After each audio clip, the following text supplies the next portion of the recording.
Corona positive cases हर दिन के साथ 3000 से ज्यादा केसेस सामने आ रहे हैं और ये खतरनाक स्थिति है। लॉकडाउन 3 के 11वें दिन क्या है उत्तर प्रदेश के हालात, किस कदर जिलों में बढ़ रहा है कोरोना का प्रकोप, ये बताने के लिए हमारे सहयोगी इस वक्त हमारे साथ जुड़ रहे हैं अलग अलग शहरों से। अनामिका लखनऊ से हमारे साथ हैं, अमित राणा गाजियाबाद से हैं, अमित सिंह नोएडा से हमारे साथ हैं। अनामिका, हर रोज के साथ ही चुनौती भी बढ़ती दिख रही है, आंकड़े जो हैं वो लगातार बढ़ रहे हैं। लखनऊ में आज के इंतजाम की हम बात करें, कल नए केसेस आए थे और आज की क्या तस्वीर?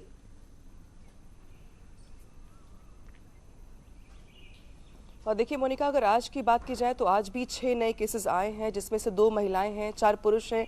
इसके अलावा बड़ी खबर ये भी है कि लखनऊ का जो सिविल हॉस्पिटल जो कि बेहद पॉश इलाके में है, वहां पर भी एक 20 साल की लड़की जिसको इलाज के दौरान पॉजिटिव पाया गया है, उससे हड़कंप मच गया है। क्योंकि सिविल हॉस्पिटल शहर के बीचों बीच है और उसी के आसपास बहुत सारे पॉश इलाके, इमारत और ऑफिस भी हैं। लेकिन इससे ज़्यादा जो चिंताजनक बात है मोनिका, वो ये है कि अब जो श्रमिक आ रहे हैं ट्रेनों से, वो पॉजिटिव लगातार पाए जा रहे हैं। पिछले दिनों 4 बाग पे नासिक से एक ट्रेन आई थी, आपको याद होगा, जिसमें उस ट्रेन में एक जो श्रमिक था वो मृत पाए गए थे। उनकी डेड बॉडी को पोस्टमार्टम के लिए भेजा गया था। पोस्टमार्टम की रिपोर्ट आने के बाद हड़कंप मच गया जब पता चला कि वो श्रमिक जो थे कोरोना पॉजिटिव निकले, वो पॉजिटिव थे। इसके बाद जिन डॉक्टर ने पोस्टमार्टम किया था, जो मेडिकल स्टाफ था, जी उसके बाद उनको वहां पे क्वारंटीन कर दिया गया सभी को। लेकिन अब ये आंकड़े जुटाए जा रहे हैं कि जो भी ट्रेनें अलग अलग जिलों में जा रही हैं उसमें कितने श्रमिक पॉजिटिव पाए जा रहे हैं, क्योंकि अब तक का आंकड़ा जो है जानकारी के मुताबिक 50 से ज्यादा का है। यानी कि जो श्रमिक ट्रेनों के जरिए लाए जा रहे हैं यूपी, उनमें से अब तक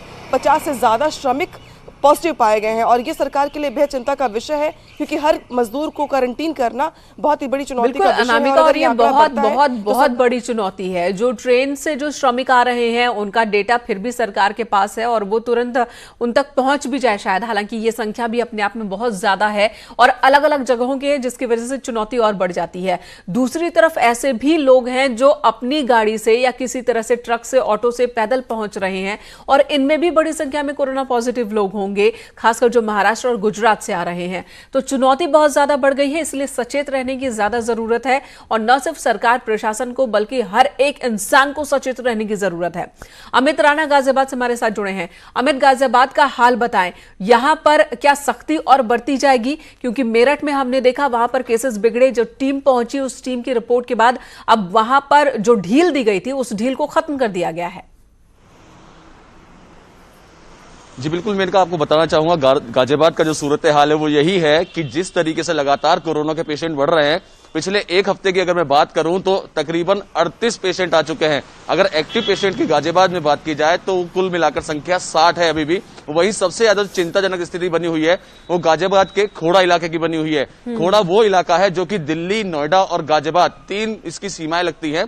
खोड़ा को पूरी तरीके से सील भी कर दिया गया है, आवाजाही पे पूर्णतः लोग भी लगा दी गई है। लेकिन बावजूद उसके लगातार जिस तरीके से कोरोना के पेशेंट बढ़ रहे हैं, कहीं ना कहीं चिंता का विषय जरूर बनता है, क्योंकि जो लॉकडाउन 3 के अंतर्गत लोगों को ढील दी गई थी, उस ढील का लोगों ने बेहद फायदा उठाया और बेवजह ही घर से निकले। सचेत रहने की जहां तक आपने बात कही, सचेत रहना पड़ेगा और रहना ही पड़ेगा। शासन और प्रशासन बेशक कितनी सख्ती दिखाए, लेकिन आपको अपनी जन सहभागिता देनी होगी, क्योंकि ये लड़ाई हमारे अकेले की नहीं है, हम सबको इससे मिलकर लड़ना होगा। वहीं दूसरी ओर अगर आंकड़ों की मैं बात करूं तो गाजियाबाद में पिछले हफ्ते भर के अंदर इतने पेशेंट आए हैं कि ये स्थिति वास्तव में भयावह होती जा रही है।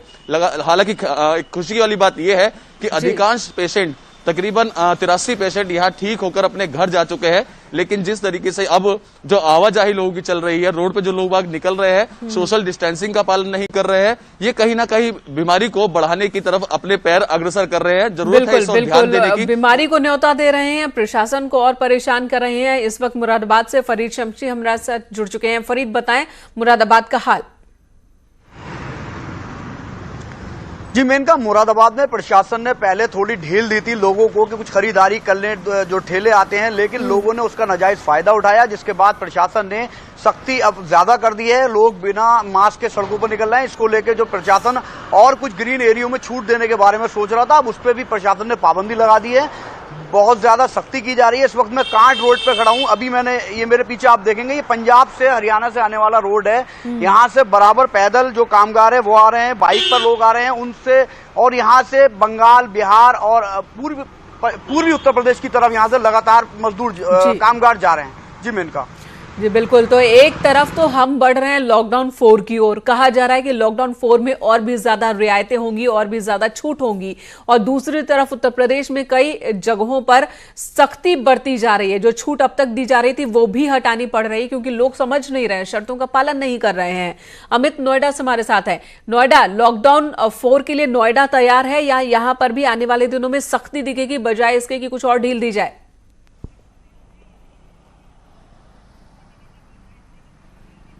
देखिए, मैं इनका बता दूं, गौतम बुद्ध नगर में लगातार जो कोरोना के पेशेंट हैं उनकी संख्या बढ़ती जा रही है। कल भी 6 पेशेंट ऐसे थे जो सामने निकल के आए थे। कुल मिला के गौतम बुद्ध नगर में आंकड़ों की बात करें तो लगभग 236 ऐसे केस हैं जो अब तक पुष्टि हो चुकी है कोरोना के चलते।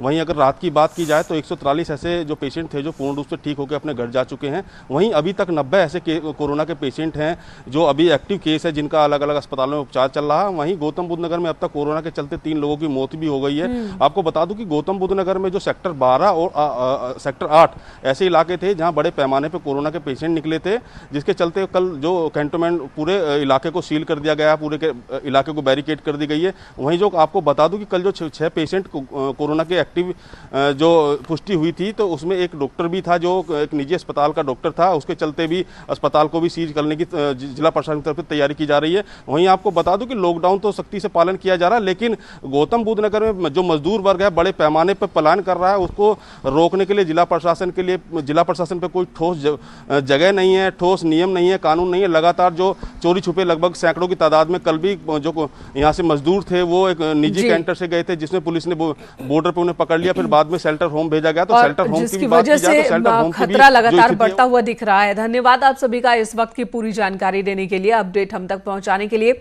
इधर पीएम केयर्स फंड से कोरोना से लड़ने के लिए 3100 करोड़ रुपए आवंटित किए गए। कोरोना वैक्सीन के विकास के लिए 100 करोड़ रुपए दिए गए हैं, जबकि प्रवासी श्रमिकों के लिए 1000 करोड़ रुपए आवंटित किए गए। वहीं वेंटिलेटर की खरीद के लिए भी 200 करोड़ रुपए आवंटित किए गए हैं।